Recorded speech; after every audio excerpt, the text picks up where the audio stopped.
I mean, you know me, some of the people listening now, they might be new, but I am very minimalistic. Like I use Figma and I have Claude and I'm not switching tools at all because I just think it's a distraction until I see a clear winner. Like if everyone's talking about this new tool and everyone's using it and all my clients want me to use it, that's a signal for me to switch. And you're officially live. We are officially live, exactly. I mean, this is just an experiment. The first ever Design Table podcast live on air on the interwebs. How we doing, man? How you feeling? I'm good. I'm not nervous. How are you? Same, I'm not nervous a lot in front of people, so well, regardless, I'm doing good. Yeah. I'm excited to have this conversation live, interact with some more people who are listening and answer any questions. But by the end of this stream, I guess, what do you want people to learn? I want people to learn a modern way of designing and the actual difference, for them to be able to find a way through all the nonsense you see on social media, and also people to hopefully regain some confidence that they're in the right profession and that it's still fun to design. We always call this therapy sessions, or maybe that's a bit of that mixed in as well. I think we're going to have some pretty good perspective, like you freelance, me in-house. Ways of working, how that's changed over the last kind of little bit or short little bit. It feels like it's changing every week to every minute. Would love to dive into what are some of the new things that or tools that you're leveraging in your workflow. I think, I'll let you go ahead, actually. Yeah. And I also think I want to find out the difference between freelancing and in-house, because, I see a lot of posts of, people being concerned and in doubt about design, but it feels like many of them have, CEOs, stakeholders, managers shoving AI down their face, like, hey, you have to use this, even though they don't want to. Something I don't really notice myself as a small individual freelancer. Yeah, so that's something I have on my mind as well. And then also, I want to compare today's design role to, let's say, 5 years ago, or maybe even 10 years ago, and see if there's actually a difference and how much of a difference there is. Yeah, maybe that's a good place to start. Like, what has been like the typical over the last decade? What has been like the typical design process? Let's start there. And then I would love to kind of dive into like what that looks for you today. Yeah. Well, I remember the design thinking days, where you had like the 5 steps of getting familiar with the situation, the users, that kind of stuff, also of testing, prototyping, exploring, figuring things out. And then once you feel like you had something, you would go and validate / build, or a mixture of both. And then that's a circle that repeats. But I've always felt like that was something you do in a science lab. But then in real life, things are way messier and uglier than that. And my gut feeling says that it's the same today still, but there's a big layer of we don't know where this AI thing is going on top of it. And that's really clouding the way we actually should design and have been designing for a long time. But I don't have that, like it's in the back of my mind, but I haven't been able to clearly write it down or speak about it. So my answer there is a bit messy also. That's fair.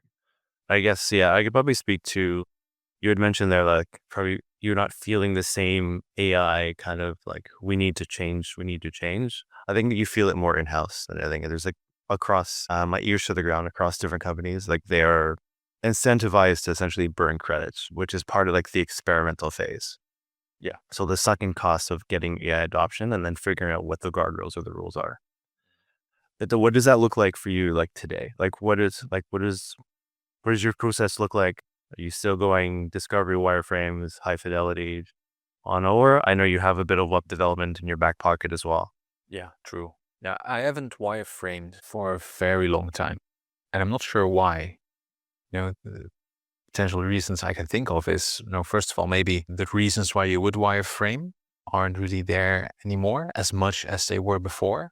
It's much easier to, let's take a step back first. Like a few years ago, making something high fidelity and building it would take way more time, energy, people, money. Yeah. So wireframing is, the quick and dirty way to first check, like, is this direction something we should explore? Does it have potential? Yes or no? If yes, nice. Let's spend the effort to make it high fidelity. If not, well, we dodged the bullet there. We didn't spend all this money just to figure out that it wasn't the right direction. Today it's just way quicker to, generate something or design something in Figma using, templates or component libraries.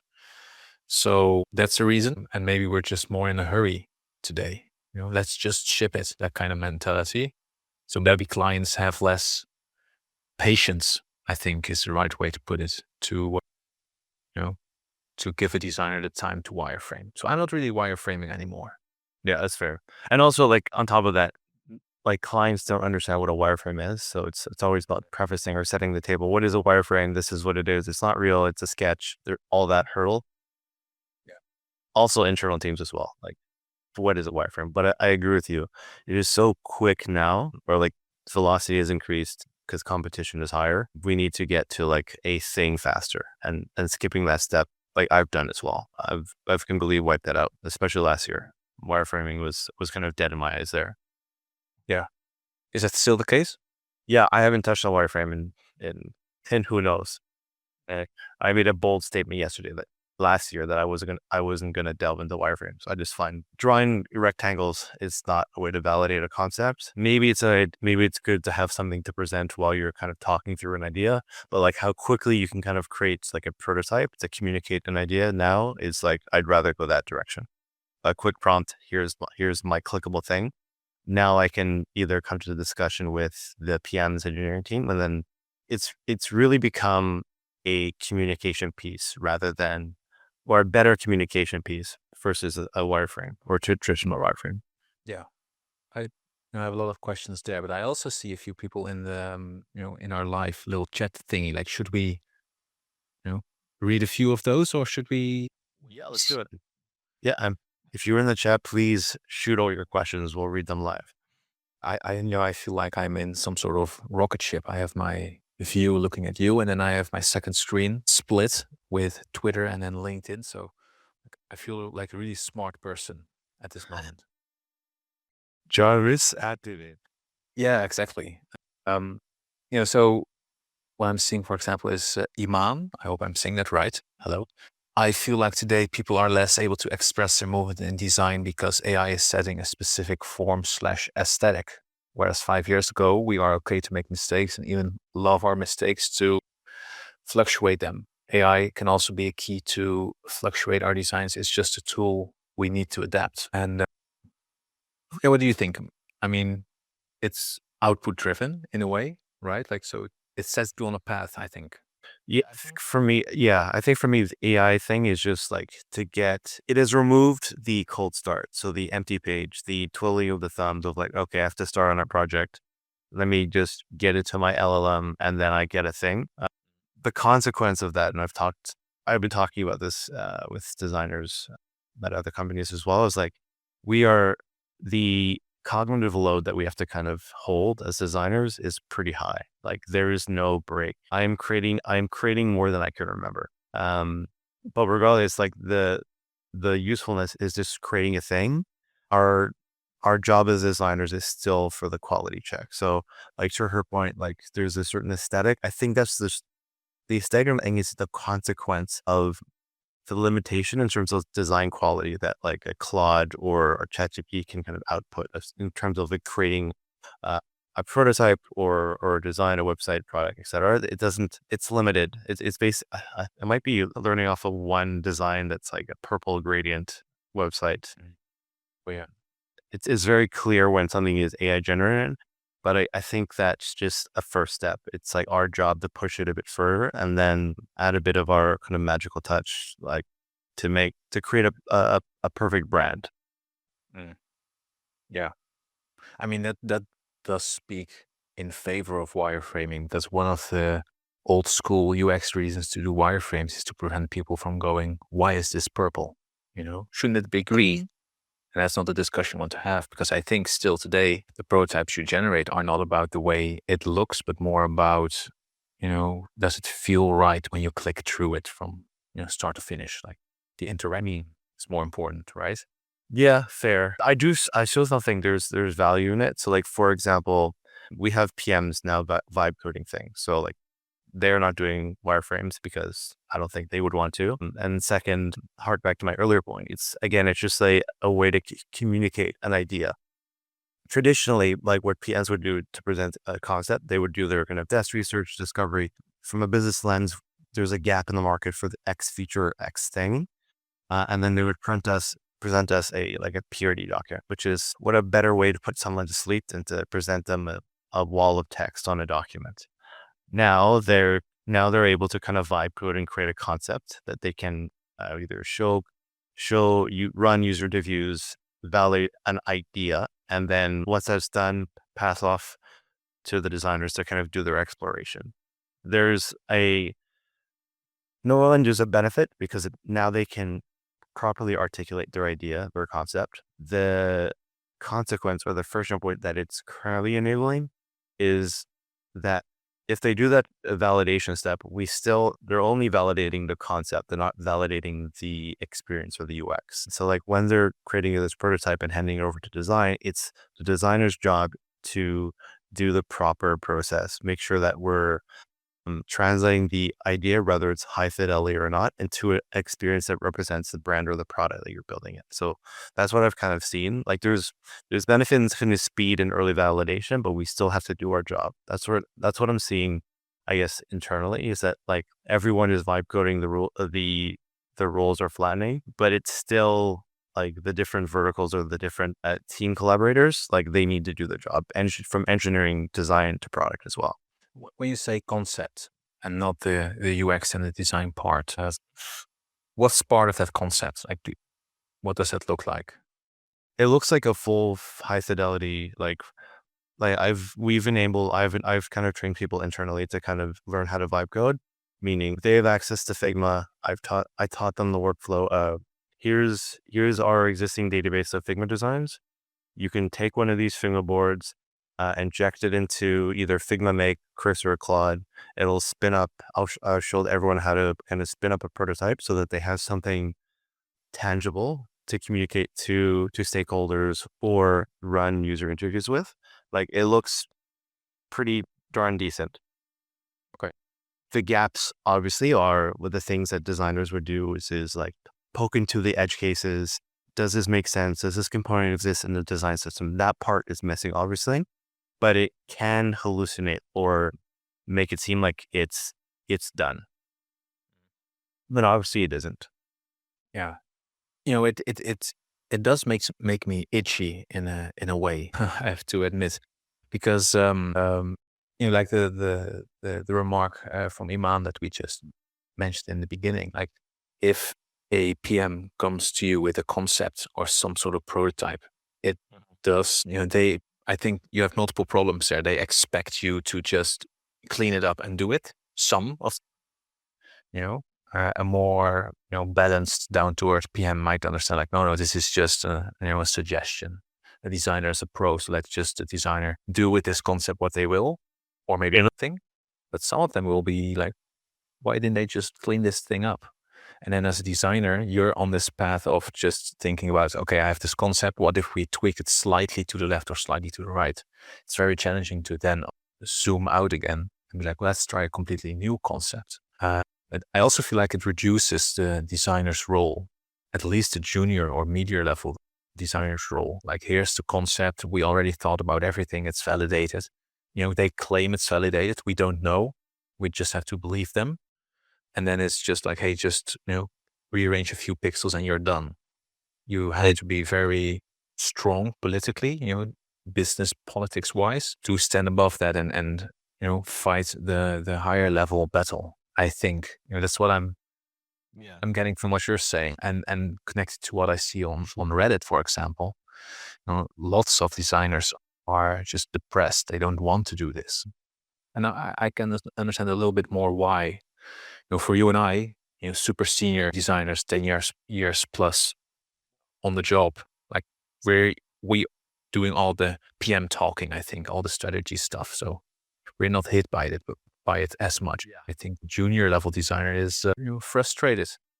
at this stage, I think. I mean, that's a fair point. Like, if anything like that came to me, like, no bullshit, I'll push back. Like, congrats, you created a vibe coding thing, and I think it's great, but like, I need to do my part of the job. Like, you've kind of narrowed in on one piece of the puzzle. Like, we've got to, kind of explore different directions. It's like, you validated an idea, but like, as a designer, you should, whatever the PM in this example hands you, you can essentially throw into the garbage, because you got to do your exploration, make sure that you're doing your job. I understand that like a junior would have a harder time, but like, I think a backbone is definitely needed now when these workflows are changing. I think so. And I think that's been the challenge for anyone fresh out of school. Like you learn to do things a certain way, and then you get pushback for the first time in the real world from someone who's not there to help you get better, teacher, like in school. I mean, that's tough for anyone. I remember when I did my very first project 10, 11 years ago, of my first job, I got pushback, and I was like, yes, of course, you're right. You're completely right. Let's just change it. Let's do it your way. It took me many years to learn, like, wait a minute, I can say no, not because I'm stubborn, but no, because of these reasons we thought about very clearly, So I think that's challenging for anyone. What I'm seeing, by the way, on my second screen is that we are getting a bit of pushback on our I don't wireframe anymore. So I think we should talk about it a little bit more. Yeah, let's. Yes, full of people blocking each other when you have a different opinion. I don't want to be that way. So looking over to the second screen, Keely, I hope I say that right, says saying there's no reason to wireframe now is like saying there's no reason to make an architectural blueprint. Just skip straight into interior design mockups. Not saying that they make sense on every project, but they certainly have a place as any early tool for thinking through layouts without getting stuck on specific design details.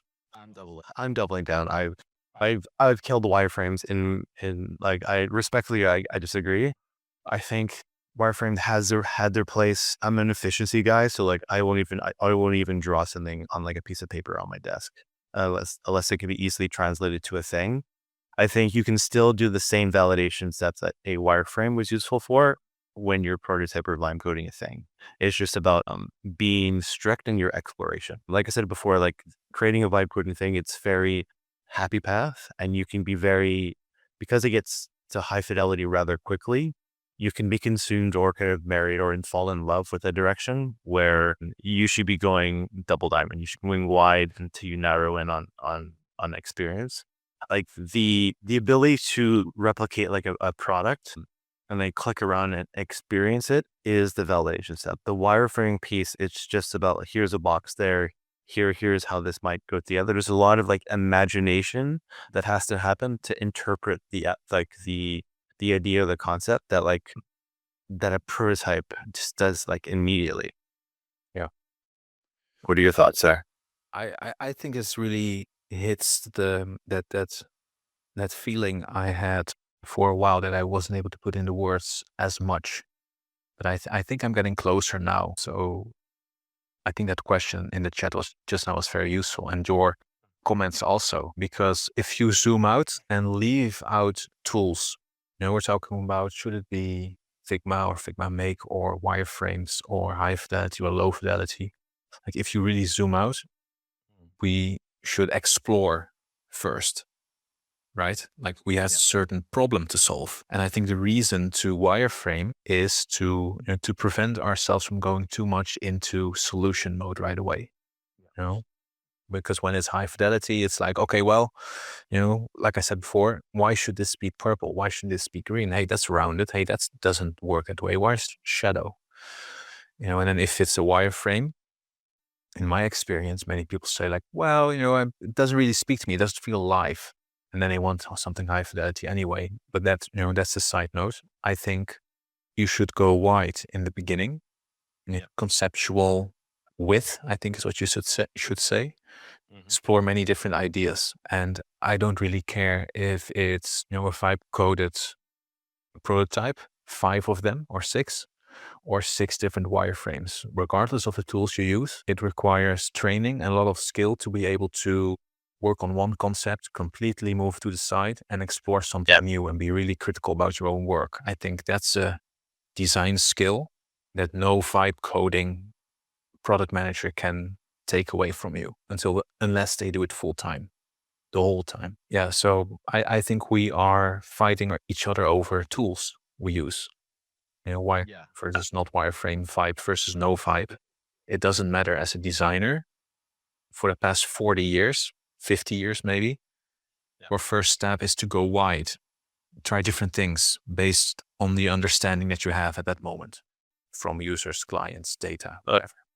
Agreed. I think it's tying into a comment by Vipul here. Am I correct in understanding that if wireframes are losing ground, I need to put my time into getting skills in vibe coding / prompting? Well, I mean, that's a tough question. I think many, stakeholders, your managers, they want you to. Many people on social media want you to. But what I would recommend you is to learn how to explore.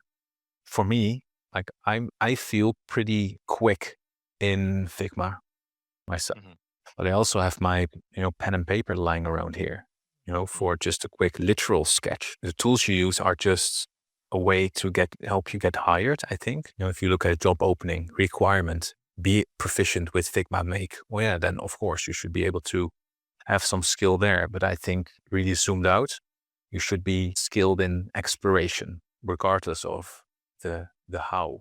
Yeah, I agree. And I think all these tools is vibe coding, yes, no. I think what I'm noticing, and I think we've talked about this before, is that it's putting more weight into not the creation part. So like the creating, whether you create a wireframe, create a prototype, et cetera, whatever dance you need to do to get to the end of a ship thing or a PR, I don't think it really matters. I think that is becoming commoditized. What has not is the discovery part. It's the validation of ideas. It's the conversations between stakeholders, the alignment of teams. I think that is like I've always said, is the input that is required. Like the quality of that input dictates the quality of the output on the other end. So I think that is becoming more, that is where I'm spending more time. So like historically, I've said I was 70-30 discovery to design. I'm probably 90 discovery now, just because we've freed up time to focus on the discovery part, which is more and more important. Yeah, that's true. That's true. Keep those questions coming, by the way. I think this is a lot of fun. Maybe it's fun to to talk zoomed out about one of my favorite projects ongoing still, about how we go from figure out like we should change something to it being live, and then all the steps that I take to get there, and where AI lives, in that flow. Please walk me through it. Yeah, because it's very modern, if I'm allowed to say so, because all these guys, all the devs, they are yeah, they are very AI interested, I want to say AI native, because it's such a buzzword. It doesn't mean anything, but they use AI a lot. The quality is high, so they give me a lot of comments about the vibe coded stuff that I send over. So they have a high bar. Anyway, I have a list of things to do. I'm in control of that list. Mostly, like whenever I run into something that I say like, hey, that's not right, I should change this. Could be a comment from a user or just something I figure out or run into while opening or going through the product. I put on that list because you cannot just do anything right away, right? You're working on something, you discover something new, it goes on the dreaded backlog. And once a week, we look at we talk about in progress stuff, things that are coming up. I pick a thing that I think is important and that we all think is important. We either know what we want or it needs exploration. That's something we have to agree on. And we being the developers on my team and myself and stakeholder that's relevant for that moment. Yeah. If we know what we want to do, for example, it's just we saw that a drop-down menu, it's inconsistent in one place compared to another place. It requires us figuring out like, why is that in code? Like, aren't they using a shared component? Like, we know we should fix that. It's a quick fix. I go into code. I have, as you know, a bit of a coding background plus Claude code together. I can figure that out. I can fix that. What was the most challenging bit for me was to get the developer's mindset. Not reusing code, do not repeat yourself, reuse certain things, keep coding files nice and small, have components, that kind of stuff. That's the whole learning process if you are a designer going into code. Something I wanted to say. I make the changes, I create a PR, I have a Loom recording where I show like this is before, this is after, this is why I did it, please review. And then I go through the comments or it's agreed and it moves in. So that's the easy, quick route. That's we know what we want, we're just going to do it. AI plays a role there and it's changed because of AI. When you see something on social media where they're like, designers can code now, this is an example of that. This is something I'm doing now that I didn't do 3 or 4 years ago. Just spotting something that's wrong. 5 years ago, you would, go to a developer, tell them like, hey, that's not right. And you show them a Figma design and hopefully they can figure it out, have the time and the energy for you to fix that. But now I go in and I do it myself, right? Second path is we don't know what to do. At that point, you go exploring, wireframing, vibe coding, Figmaing. That's a verb, just to figure things out. It's go very, well, that's something we coined just now. I go very wide, I try different things. And then later on in the week, when I think I have enough, could be the next day or 2 days, depending on the complexity, I arrange a meeting with all the people from that first moment in the week. Like, hey, let's sit down together. This is what I have. These are the 3, I think, winners. For these reasons, here are the pros and cons. What do you think? And then we have a discussion for an hour. It's the narrowing it down of the broad starting point. The fun thing is lots of developers are there. So they say like, well, did you think about this edge case? Like, what if the user input is very long? Like, oh, well, I didn't think about it. Let me go and fix that on the spot, live workshopping. Or I think it's more complex. Let me get back to you. And then there's also like a business person there who's like, well, let's just ship it and improve it later. And that's something that makes a designer go a bit sick. Let's just ship it. But that's something we can talk about later. For you as a designer at that moment, it's important to make sure you write down the follow-up and then get the second version out later. Before we continue, if you're feeling stuck in your design career, or if you feel like you're doing solid work while no one really notices, we've got a bunch of extra stuff on our website. We're building a community for product designers to actually learn, grow, and get hired, not just scroll and collect more inspiration. There's also articles, checklists, and courses. All based on real-world experience from both of us. No fluff, just what actually works. Check out designtablepodcast.com. The link is in the description. I go a bit sideways now, but design, bring it back together, fine tune if we have the direction. Then we go into the building part. So that's what I just said. But then depending on the complexity, a quote unquote real developer builds it. Or if it's simple enough, I go and build it. And then you have the whole PR stuff again. How do you know? So question that, how do you know who should build it? Whether you have the capability of building it? Is it like during those discovery sessions? Like, how do you determine who's going to actually build it? You or a more senior developer? That usually happens at the end of the session. We have a dedicated design session. And when I say design session, it means I am in the driver's seat and I make up the agenda of the day. Like, I have topics that I want to discuss. And the outcome of the topic should be a clear next step. Either we still don't know, Nick, go design something better, or this is good, let's fine tune and build it. And part of it is discovering or figuring out who should do it. For example, there is, and you have just your dashboard, we wanted to display a client logo at the top. That's something I'm doing. It's not that complex. We already have a logo upload somewhere else. It's just picking the logo and displaying it somewhere else. But then there's also, we found out that when you have 2 social media login buttons, Google, Facebook, when you log in with Google, you can have an error. Something goes wrong. Right. Puts the error underneath the button but not across the full width. And that's because the component was set up to have two containers, a Google container and a Facebook container. It puts the error in the container of the button, clear. Any designer will tell you it should be the full width across both buttons. It looks closer. Yeah. But that means refactoring the entire social login component with all edge cases, all warnings, everything that can go wrong. It's a lot of work. It's not as simple as let's make the container wider. Let's just take out the error message and just put it there. So that's something where I already know, like, okay, I don't have the confidence to do it because I know I don't have the skill to do it. It's better for the super senior backend developer to take a look at it.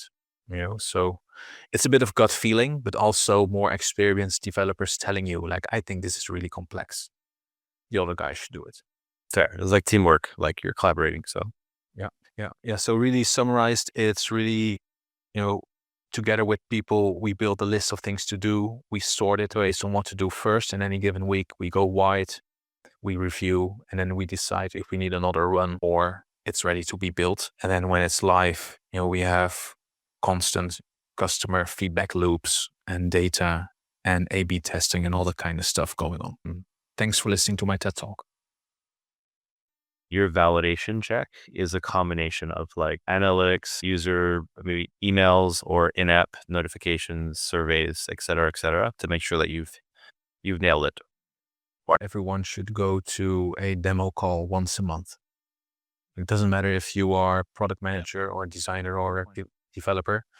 It's good for you to be on a call with someone who's paying for your product and they are angry and frustrated and telling you why can we just do this thing?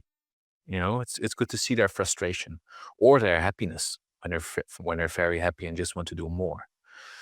So we all have, because we've been there for a while, we all have that context and we all have enough of a gut feeling to see that we, you never know for sure. And I know I'm going against what we learn in school and what we designers really want to do, but we have enough context that the odds of us being right are higher compared to just randomly doing something. So we know, like, we spoke to so many users, we know they are a bit older, they're not as tech savvy.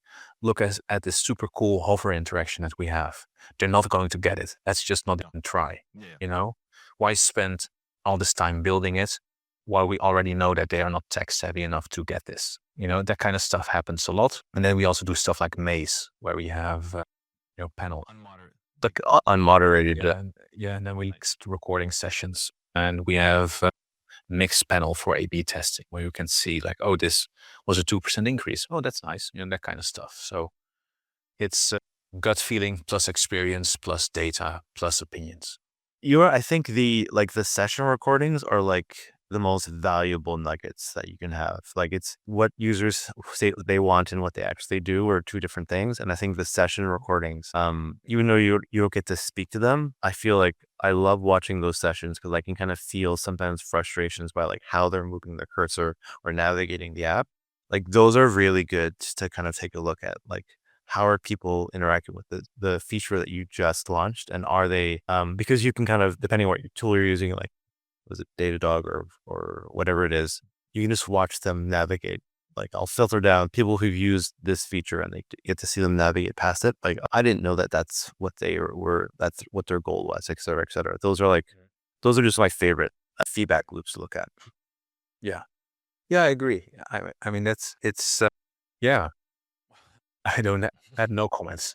I have no comments there. Yeah. So, I mean, maybe you should bring it back to the main topic. The modern designer's workflow is what I think we called it. I think the exploration plus feedback plus comments plus, that circle, I think that's been the way we should design forever. I remember the days where, like, as long as I've been a designer, we've been struggling to sell our way of working to the world. And at first it was, we are not web designers, we are UX designers. And now it became, no, we are product designers. No, we are service designers. And now it's, no. You still need a human in the loop. AI, it's nice, but no, that kind of, we always have the no, but that battle to sell our worth.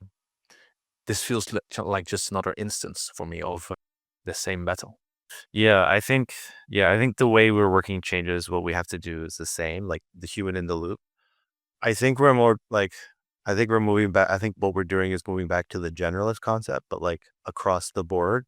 I think what we're doing now is, regardless of like what pod or like vertical you sit in, I think what we're trying to do, what everyone should be doing, is helping the business move forward. And by consequence, helping the users. I don't think who uses what tool, who comes up with the idea, who validates it matters really. I mean, we all do our like our schooling or like our certification. So like we're good at this one thing, but I think the breadth of what we do has just been enhanced, I guess, with the tools that we have. Yeah, yeah, true. I mean that's perhaps the big thing. AI makes us way quicker, but I also think it makes us sloppier. It's not a pun for AI slop, but if you can just generate anything, it Yeah. it gets I think messy. I was talking with my CTO about like now that everyone is Claude enabled, like what is the consequence? And then one of those consequences is obviously the error rate is increased because the velocity has increased. We're creating so much more code. It's hard to quality check it. Yeah, And then I think it's the human in the loop is the important piece. I think it's important. Like if a task used to take you 4 hours and now you can do it in 20 minutes, just be aware that it could have taken that 4 hours. So like if it takes you 20 minutes, take another half an hour to an hour to validate that it did its job and that it's perfect, instead of like, okay, it's finished in 20 minutes. Let me just like slack off and do something else. Like yeah, be aware that you have a buffer. Like it used to take you this long, now it takes you shorter, but then increase the quality assurance check in the stuff that you're creating so that you're increasing the velocity with quality at the same time. yeah, yeah. I think that's I enjoy crafting. I'm not going to use the craft and taste buzzword here in that way, but in and around the house as well. I I put in floors and paint and build stuff. I really enjoy it. And so what's really struggling for me, what I struggle with myself is you're giving things away. While I enjoy really zooming in and making sure that things align well, So the profession, like the craftsman, the designer, like I want that to stay. Yeah, Yeah. So I think it will. you talk, when you talk about quality, like I think that's really important. I'm doing a course now where it's really all about it's for people who really care. I think that's the tagline, and they talk a lot about having this perception of really looking at, let's say you go to a flow and you're like, hey, this doesn't feel right. Why doesn't it feel right? Having the skill to really look back and see like, oh, that's probably this thing over here, and really caring about it, making sure it's better. Like, I think that's the best part of design. And I really hope that's going to stay. I'm at least going to find clients who care as much as I do. And I think that's perhaps the fun part of being a freelancer, because I really feel for people in jobs who are forced to use AI in a way that they don't want to. I mean, that's really sad, I think. Yeah, I think designers are safe in that aspect. I think there is like to your point, zooming in on the details. I think that is still that can't be automated away. I haven't figured out. I've talked about this before. I haven't figured out a way to automate creating a high fidelity design that's kind of has taste, has the right spacing, etc. You can recreate, you can reuse components and stitch stuff together, but to actually create something new that's experiential, you need to kind of, whether it's whatever Figma or whatever the new Figma is going to be eventually, whatever tool that is, that's still required. There's no AI tool that automate that piece, I don't think. No, conversely to like maybe engineering, where maybe like that piece can be automated and you're more like the architect or the orchestrator. What's being lost there, I'm saying, is the challenge is being removed. It is no longer hard to create a thing. The challenge was, and I'm going back to my days when I used to be more developer heavy, like in the actual code, hand coding things. It's the challenge of figuring out this problem of how to implement this thing where now you can solve anything. It's just about now it's a volume game versus like a problem solving game. Yeah. Yeah, that makes sense. Problem solving is a lot of fun. Yeah. Looking at a few more comments, I, just seeing that, we got a lot of pushback on the wireframing, and then we talked about it some more.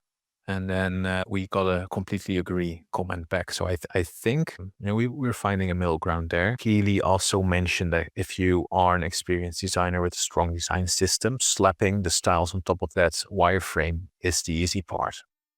And I think that makes sense. Yes. Well, is that the idea that like once you have a wireframe, just applying like the aesthetic or the UX treatment on top is the easy part? I think so. Yeah, I mean it makes us go a little bit in circles. I think where you have to first figure out like what's a wireframe, because a wireframe can be just blocks with placeholder text, but it can also be a black and white version of a high fidelity thing. So I think that's a whole new rabbit hole to fall into. Let's see what else, because I saw a few more things. Yes. Say something more. Okay. No, Let's go. If anyone has any extra questions, just keep putting them in. I'm looking at LinkedIn now and I see 20 plus comments. So, I mean, that's a good experiment that we're having here. I think I saw Iman saying that she is learning or going to school to become a design engineer. And I think that's really cool. it's a safe route. Yeah. Advice that I can give as someone who's trying to be one as well is that having a developer's mindset plus a designer's skill makes a lot of sense. Developers really think in a way of, I'm changing this thing here, but does it also break things somewhere else? Like you can change a button in one place, but if it means it's a shared component used in so many more different places, you really have to think all of that through and also become proficient in things like GitHub commits, playwright testing, PRs. Guild review codes, the kind of stuff. Like we often forget it because we're like, now, well, we can design things. We can now vibe code it together. Yeah, but there's a big workflow that happens after building the thing, the whole GitHub stuff. So learn that too. I think that will really increase your odds of becoming a design engineer and getting a job as a design engineer. Yeah, I agree. I'm learning that lesson now. So I'm trying to enable all the designers on my team to use GitHub.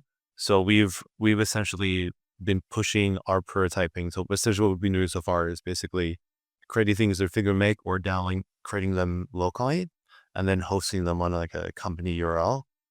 But we are pushing them to a level where it's basically we're creating the app. And what's happening is that what we're creating is if the idea is valid, we're basically throwing away that code because it's useless. It's not anchored until like anything real. Yeah. So I'm doing a POC this week to see how like what might the workflow be for a designer to kind of launch something in a sandbox environment. So basically in GitHub, but like behind maybe like a user or like a feature flag to create these POCs there. And what I've noticed is that like I had to lean heavily into the engineering team to figure out how to do this properly, because if I would vibe code traditionally, the output is it recreates a thing versus reusing a component here, using the same shell. It really tries to like get stuff done versus doing stuff properly, which is like using the right button, using the right table. That I'm coming to a bit of friction. So there's like the creation of like workflow MD files, et cetera, to make and these rules. And then I'm glad also that everything is behind a PR, because the engineering team needs to really validate that what we're shipping is good, which is a good kind of line in the sand, because like we have to learn all those things on our route to become more proficient design engineers. Yeah, true. Yeah. I think that's the reality slapping you in the face. Like, it has to connect to something, and that's way harder than what social media tells you.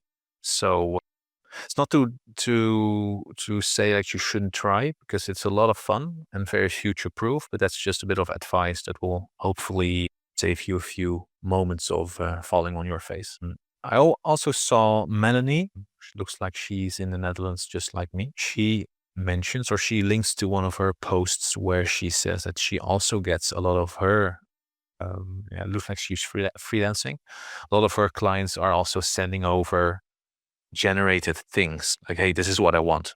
And then she says that you still need the person there to make it better. And she says Claude thinks so too, which I think is a fun comment about, these AI tools always agreeing with you.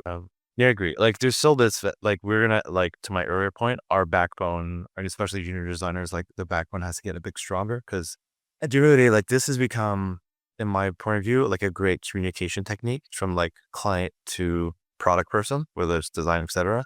But we still need to do our job. Like, it's very easy to get like your blinder on. It's like, okay, this is what I'm going to implement. Let's implement it. But like, you're not implementing the correct thing because you still need to map out the edge cases, see if this is the right thing. And like, and at the end of the day, like a thing that's being shipped over to you, we could kill it. There's value in not shipping a thing, and because it's going to create some tech debt and it's not the right thing. It's adding bloat or adding to a terrible experience within your app. Yeah. Oh yeah, for sure. Things break, and it's all fun and games until you realize that you have 1,000+ paying customers, and if something breaks, they leave, they sue, they talk bad about you. You might just lose your job or more. People is asking a question, what I'm not really sure I understand. So if you're still listening, please, please tell us more. But what I'm reading here is, do you think developers are saying or staying in their corner? Let's think like designer. I'm afraid I will crash and burn. Maybe that's about jobs are getting blurry. Yeah, I'm seeing that. Like the product engineer is becoming a thing as well. So like they are not necessarily that they're doing design. They could. It's probably actually just a design engineer. But I think like having that business or product lens is where I'm seeing things go as well. But again, I don't think it matters. Yeah, that's true. I think I think, just like I just said, like designers need to learn the developer's mindset. I think the other way around that works too, and that's why designers are safe and developers are safe. I think you will always be, a design engineer is a designer with a bit of development skill, while then the other way around, you're a developer with a bit of design skill, unless you decide to fully go into it. Because I work together with so many developers, and they always get stuck at a point where they're like, I made this thing, it's better, but it looks terrible. I don't know what to do. A designer should look at this. They always get stuck. The same way I get stuck, like, this looks like spaghetti code to me. It works, but I feel it should be more efficient. But I don't know how. Let's get a developer. It can only get so blurry until you need an actual designer or developer. If people is afraid of crashing and burning, like I recommended to one of my mentees, someone I'm coaching just, I think 2 weeks ago, take a break, go do something fun for a week. Because it's not your career is supposed to be fun. It's not something you should crash and burn over. If you feel like that's happening, it's an early warning sign, and reset and recover before it's too late. That's just something I want to say without knowing your exact background, because that's important. yeah, I think it's happening more and more now. Like we are in velocity mode. There's no brakes. There's only go. Yeah, I think true. one more comment. I think we can wrap up. Yeah. There, I have a comment here from Iman. I've recently completed a project with Arduino and GitHub. It feels like the reality that product design connects to everything, and we need to converse and diverse the amount of tools to progress. Mm-hmm. Yeah, I think, it makes sense. I mean, Photoshop, you always had Photoshop, like everyone's in Photoshop, and then you had Sketch, everyone was in Sketch, everyone on a Mac was in Sketch, and then everyone was in Figma, and now it feels like everyone's, there's no clear next Figma yet. And I see a lot of people switching models, like, oh, this new Codex version is way better than Claude, let's switch. And then the week after, you have Cloud Opus 4.x, and then they're all back. It's we have to wait and see what becomes the next Figma. Yeah, but I still use Figma a lot, for canvas stuff and exploration. And I mean, you know me. Some of the people listening now, they might be new, but I am very minimalistic. Like I use Figma and I have Claude, and I'm not switching tools at all. because I just think it's a distraction. Fair. Until I see a clear winner. Like if everyone's talking about this new tool and everyone's using it and all my clients want me to use it, that's a signal for me to switch. But my dock on my Mac is very empty. It gives me focus and peace of mind. There you should see my workflow. It is not the same. My workflow is ChatGPT to Claude to Cursor to push to GitHub. It is very convoluted just because I think ChatGPT is good at creating prompts or doing research. Claude is better at strategizing design. And then Cursor is better at implementation of a Claude's suggestion. Something I discovered this week. Yeah. Well, I mean, we're learning all the time, and that makes it fun still. So, there's a downside to sticking to your tools also. The very little bit of pushback that I can give there is when you say, like, well, it's better doing this thing. I'm going to put my gamer hat back on, like that. When you play a video game, you have skill levels, let's say from 1 to 10. And let's say, I think you said like prompting, like it's better in prompting, right? So let's say ChatGPT is an 8 out of 10 and Claude is a 7 out of 10. Then ChatGPT is better. But do you need the 8 out of 10? Like, are you working on something so complex that only an 8 plus will do? Like, you probably need a 6 plus, and then Claude is fine too. Yeah. So that's something you have to ask yourself. Like, how critical is the thing I'm doing? How much effort and detail do I need to put in? That efficiency battle is something you have to consider as well, because it might save you a bit of switching and a bit of I have so many tools overwhelmedness. That's a new word I just invented. That's fair. Like if you're reducing your tools, I think better. I think just it's about like going wide, experimenting, see what works best. Yeah. And then you can narrow on your very few. Yeah. I mean, I use Claude also to search stuff online, So my Claude exists partially of work stuff. And then I saw this old building down the street, like who made it, that kind of stuff. So it's work and private all in one, because I just don't want to have all the apps. Yeah, I'm with you. Yeah. It's getting a bit blurry. It's my stubborn down to earth Dutchness, I think, That's just too normal. With you. Yeah. So for our remaining listeners, I think you have a gift for them. I figured I'd pass the baton to you, but I just want to thank everyone for kind of joining our first experiment live. For the 7 remaining listeners that are still watching. I haven't checked X or Twitter yet, but if you guys love this kind of thing, I think we might do this a bit more, maybe once a month, every other month, just to connect to people. Yeah. I mean, we have 30 comments, 4 reposts, a lot of questions answered, hopefully. So I think this is, for a small, new little podcast show that we have, I think this is, quite good, right? I mean, we are not big influencers with 100K plus followers that get, 4 digits of listeners right away from the first episode. Humble but nimble. Yeah, true.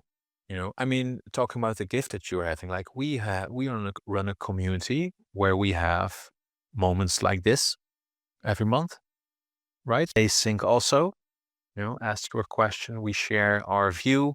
We help.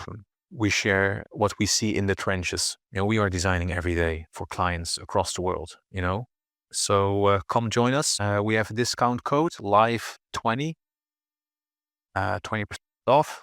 That's forever, not just the first bit. That's just forever. And we also do a design career audit, so that's for people who are stuck in their career, like we saw in the comments. I'm crashing, I'm burning, help. Should I do this? How do I become a design engineer? You get more of this from Tyler and myself.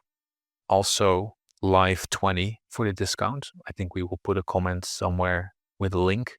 Come join us, because we really enjoy helping people and giving back. So that's our little gift to you guys. And yeah, that's it, right? Did I forget anything? I don't think so. Yeah. So like all those products and like those offers are on designtablepodcast.com. We'll probably link to this. I think it is /learn. Perfect. Let me just put it in the comments. I mean, that's in the chat. I think Yeah, I mean, I think that's part of the charm of our show is that we have, we are very real and behind the scenes. We are just, hey, let's just put it in. Okay, we're not cutting that out, So I think that's fun. And Love this live interactions. comment. Sorry, one more time? So I love this interaction. It's great. Yeah, I think so. Yeah, so this was a good dive into like the way we work, different perspectives in-house, freelance. I think it was a great discussion and a great kind of pivot to a live variation of our podcast. So I'm excited to have this one, the perception that we've gotten so far, and also when we launch this on our YouTube channel as well. Yeah, I want to do this more often. I think this is a lot of fun with having people, just there and being able to call us out on our wireframe nonsense and our strange views. Yeah. And then if you want to keep up with anything design table related, you can sign up to our newsletter as well on our website as well. Yeah. All right. See you next time. See you next time.